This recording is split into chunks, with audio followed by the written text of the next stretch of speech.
Sonic Unleashed is a 3D platformer developed by Sonic Team and published by Sega in 2008. You play as Sonic, an anthropomorphic hedgehog who aims to restore the world after his nemesis, Dr. Eggman, splits it to pieces to unleash the ancient evil Dark Gaia. While doing so, he helps an impolite creature called Chip regain his memories. Sonic also struggles with his new werehog form after colliding with Dark Gaia's energy, making him stronger and more flexible at night. Players uncover a story of friendship and self-discovery by speeding through obstacles in daylight and fighting monsters at night as Sonic the Werehog. When I was 8, I was obsessed with Unleashed and sunk countless hours into it. It appealed to me immensely and motivated me to join the games industry. In this psychoanalysis, I'll be looking at why I was captivated by this game through Embodiment, Catharsis, and Desire. This is the real me. Pretty cool, huh? Embodiment is where players become attuned to a virtual character's goals through its design, making the world and various phenomena it encourages feel real. It acts as a transparent means through which one perceives their environment, thus engendering a partial symbiosis of oneself and it. In Unleashed, I projected myself through Sonic, embodying his avatar rather than simply watching him on screen. I unconsciously referred to Sonic as I, and his actions as my own. I said I defeated the Egg Lancer, rather than Sonic defeated the Egg Lancer. Sonic's experiences in this world were my own.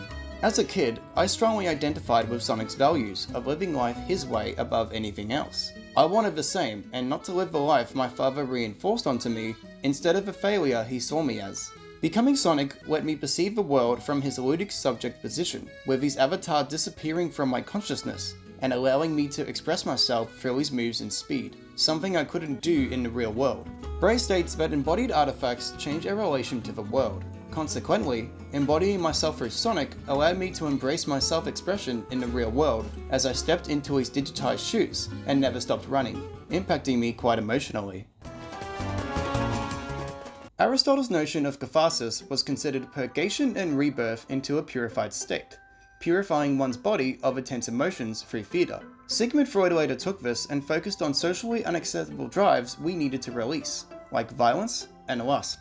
As a hyperactive child with autism, I wanted to run around all day, and was misunderstood by others, often making me frustrated. As Sonic would run endlessly, I embodied him to release my energy and anger in-game by speeding through levels and destroying enemies to bits. It was completely safe to release these drives in-game, as an 8-year-old running around at night and yelling or screaming in public would be socially unacceptable. Like Sonic, I hated being tied down, which often happened to me as a kid. I couldn't express myself without my father trying to stop me through medication and verbal abuse. Accordingly, Unleashed helped me to reappraise emotional experiences and deal with frustration and anxiety in adaptive ways. Embodying Sonic made me feel powerful and I could do anything. I ran like nobody could stop me, acting as an escape from the world when I was depressed as a kid. This cathartic act helped change how I viewed myself and the world around me, making me feel more positive about life while dealing with my energy and anger in acceptable ways. What about your memories?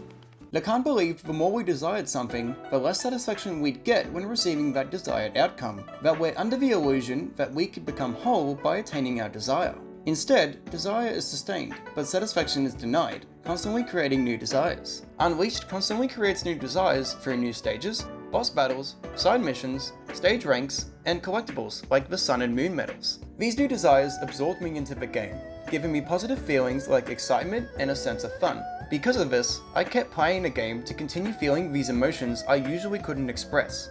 Additionally, when reaching checkpoints, a speedometer showed my current speed, challenging me to go even faster. I'm stimulated to keep pursuing my desires for more power and control over the game world, even if my desires can't be fully satisfied. As Brown and Vaughan explain, play provides a continuation desire. We desire to keep doing it, and the pleasure of the experience drives that desire. If something threatens to stop the fun, we improvise so play doesn't have to end. Sonic also values freedom and can't look away when someone needs help. That same belief and the desires the game creates kept making me want to help others, whether that's Chip, Tails, or the other townspeople scattered throughout the game. Sonic Unleashed made me feel that completing stages, defeating bosses, or collecting medals helped to fulfill my desires thanks to its design, helping to explain why I was so motivated to keep playing this game as a kid. I was mesmerized by Sonic Unleashed, providing me with experiences I will never forget. It acted as an escape from everyday life, while letting me release energy and anger through its design. It allowed me to embrace the world through Sonic's digitized shoes, and express myself in ways I couldn't in the real world. It also acted as a desire for me to keep playing late into the night. and explore everything the game had to offer. All these factors helped make Sonic Unleashed an important part of my life, which helped to provide me with joy through some very dark times, and helped motivate me to create experiences for others to enjoy.